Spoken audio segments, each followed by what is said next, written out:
Hey guys, welcome back to my YouTube channel. আজকে আমি চলে এসেছি বার্সানাতে। বার্সানায় এসেই রাধাকৃষ্ণের দর্শন পেয়ে গেলাম। ছোট্ট রাধাকৃষ্ণের দর্শন করে চলে এলাম রাধারানীর মহলে, রাধারানীর পুজো দেওয়ার জন্য।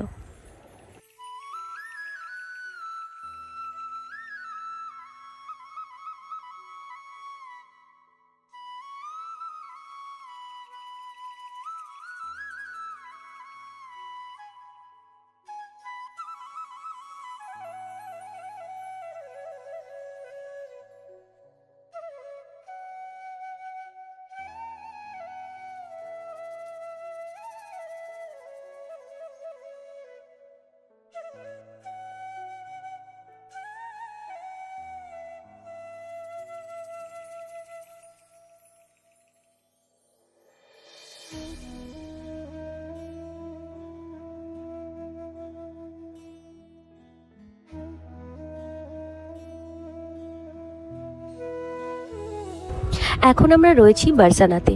রাধার যে মন্দির আছে সেখান থেকে বেরিয়ে আমরা সোজা পাহাড়ের উপর দিয়ে যাচ্ছি ময়ূরকুঠিরের দিকে। তো সবাই বুঝতেই পারছো আজকে আমরা ম্যাচিং ড্রেস পরেছি। তো কিছু একটা স্পেশাল ডে ছিল নিশ্চয়ই। ইয়েস, আজকে আমাদের 3rd অ্যানিভার্সারি ছিল, তো সেই কারণেই আমরা দুজন ম্যাচিং ড্রেস পরে বেরিয়েছি। কেমন লাগছে সেটা কমেন্ট করে অবশ্যই জানিও।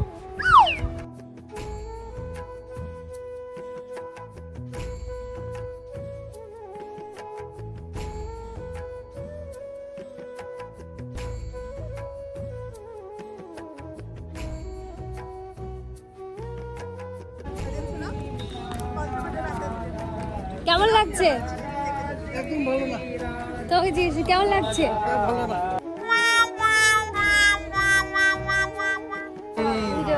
কেমন লাগছে? ভালো।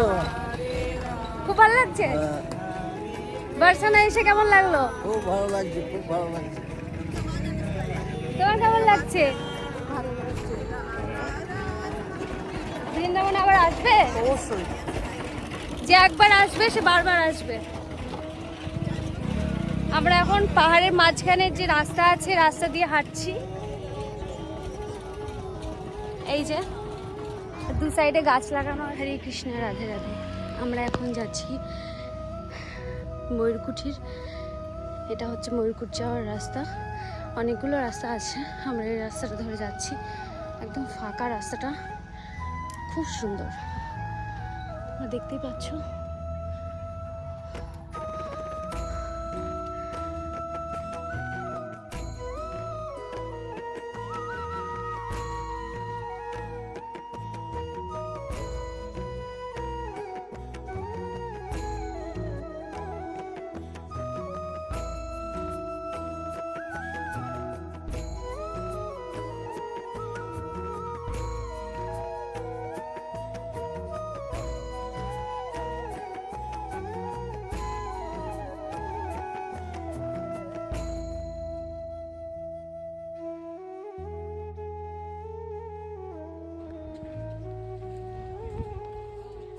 এই রাস্তার উপর দিয়ে তো মানুষ হাঁটতে হচ্ছে। এরকম পাথরের উপর দিয়ে হাঁটতে হচ্ছে।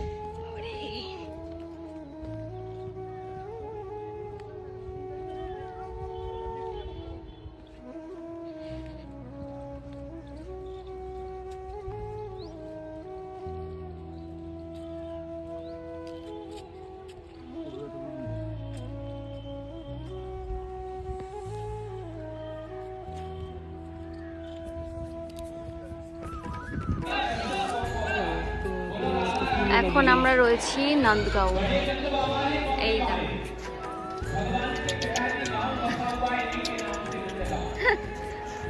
ওর মা ছাড়িয়ে দিচ্ছে কিন্তু ও ছাড়বে না।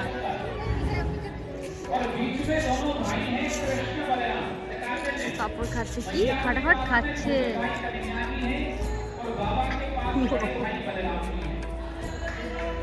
এখানে হচ্ছে মন্দিরটা। এই যে এখান থেকে নন্দগাঁওর পুরো ভিউটা নিচে।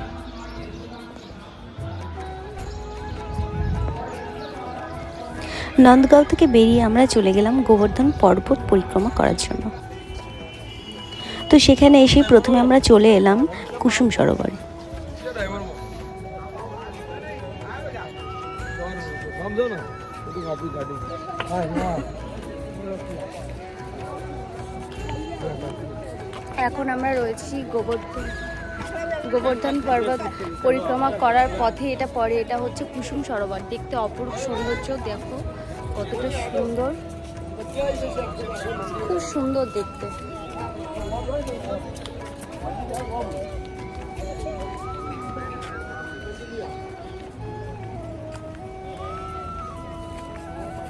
জিলেবা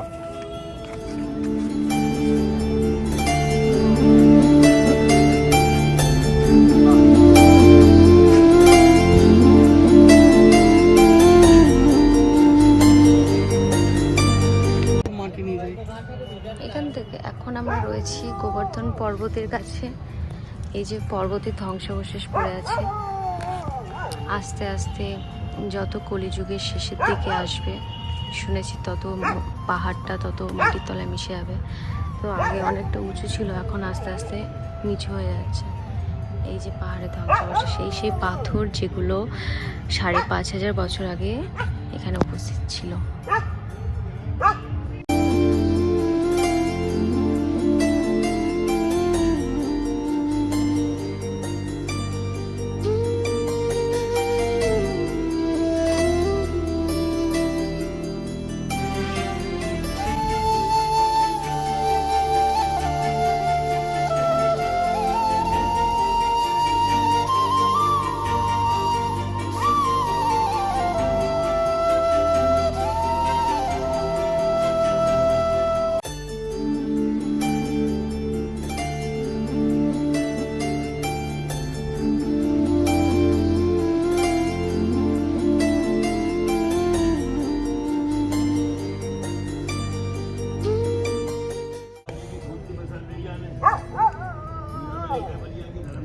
আমি এখন রয়েছি গোবর্ধন পর্বতের পাশে, ঠিক পাশে রয়েছি। এই যে এটা আগে অনেক উঁচু ছিল, এখন সময়ের সাথে সাথে এটা অনেকটাই মাটির মধ্যে মিশে যাচ্ছে। শোনা যায় কলিযুগের শেষে পুরোটাই মিশে যাবে। তো দেখতেই পাচ্ছ তোমরা, পর্বতের হাইটটা এখন অনেকটাই কম রয়েছে। পাথরগুলো এদিক ওদিক পড়ে রয়েছে। ৫,৫০০ বছর আগে এই পাথরগুলোই এখানে উপস্থিত ছিল, যখন ভগবান শ্রীকৃষ্ণ নিজের আঙুল দিয়ে এই পর্বতটা তুলে ধরেছিল।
তো বন্ধুরা, আজকের ভিডিওটা এই পর্যন্তই। বৃন্দাবনের নতুন ভিডিও আবার আসতে চলেছে। চোখ রেখো আমার চ্যানেলে। আর আমার ভিডিও যদি তোমাদের ভালো লেগে থাকে তো চ্যানেলটা সাবস্ক্রাইব করে রেখো এবং লাইক কমেন্ট শেয়ার করতে ভুলো না যেন। Thanks for watching.